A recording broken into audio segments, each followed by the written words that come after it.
నేను భారతీయ జనతా పార్టీ కార్యకర్త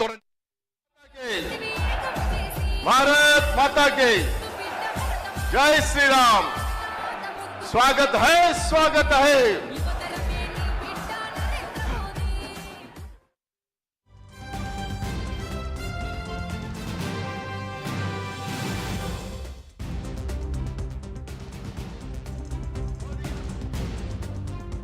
वर्दिल्लाली वर्दिल्लाली।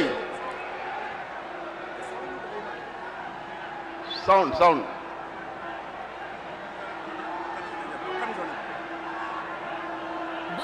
అందరూ కూడా మోదీ మోదీ నినాదాలతో దద్దరిల్లాలి. మోదీ మోదీ మోదీ మోదీ. బంగారు బాతుకుడులాగా కాంగ్రెస్ పార్టీకి తెలంగాణ ఇవాళ మిగిలినట్టుగా కనబడతా ఉంది.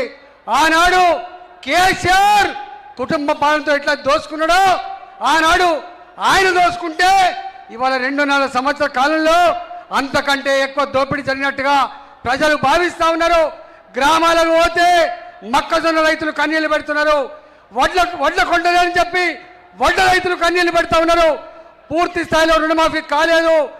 ఇవాటి కూడా రైతు బంధు సంపూర్ణంగా లేదు. చదువుకునే లక్షలాది మంది విద్యార్థులు ఫీజులు కట్టలేక క్లాస్ రూములో యజమాని నిలబెడితే బిక్కు బిక్కుమంటూ ఇళ్లలోకి వచ్చి అమ్మా నాన్న చెప్పుకొని అక్కడెక్కడ ఆత్మహత్య చేసుకునే పరిస్థితి. ఫీ రియంబర్స్మెంట్ లేదు. ఇవాళ రిటైర్డ్ అయిన ఉద్యోగులకి వాళ్ళు దాచుకున్న 35 సంవత్సరాలు కష్టపడి జమ చేసుకున్న డబ్బులకు కూడా ఇలా ఆస్కారం లేకుండా పోయింది. ఒక్క మాటలో చెప్పాలంటే తెలంగాణ అప్పుల ఊబిలో కూరుకుపోయింది.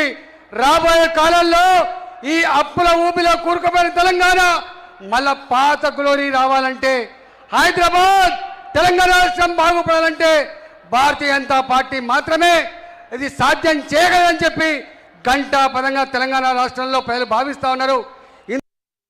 ఇవాళ ఒక బంగారు బాతుకుడులాగా దేశవ్యాప్తంగా ఎక్కడ ఎన్నికలు జరిగినా పంచాయతీ నుంచి మొదలుకుంటే పార్లమెంట్ వరకు గెలుస్తున్నటువంటి ఏకైక పార్టీ అది భారతీయ జనతా పార్టీ మాత్రమే అని ఇవాళ బెంగాల్ గెలిచాము, అస్సాం గెలిచాము, పుదుచ్చేరిలో గెలిచాము.